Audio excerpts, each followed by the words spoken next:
నక్సలైట్లు కమ్యూనిస్టులు వాళ్ళ భావజాలం హిందుత్వ వ్యతిరేకం, మైనారిటీ బుజ్జగింపు. అందులో భాగంగానే ఎక్కడైతే గ్రామీణ ప్రాంతాల్లో ప్రజలు దేవుణ్ణి నమ్ముతుంటారు కాబట్టి గిరిజన ప్రాంతాల్లో వాళ్ళని ఆ దేవుడికి దూరం చేసే ప్రక్రియ, అందులో భాగంగా చాలా చోట్ల వాళ్ళే ఈ మిషనరీలను ప్రోత్సహించారు.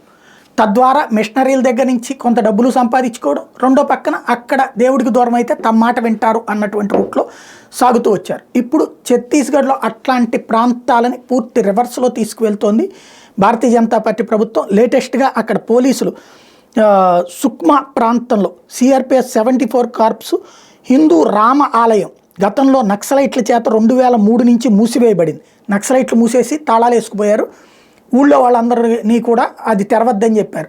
అప్పటి నుంచి భయంతో ఆగిపోయిన దాన్ని నిన్న తెరిచారు.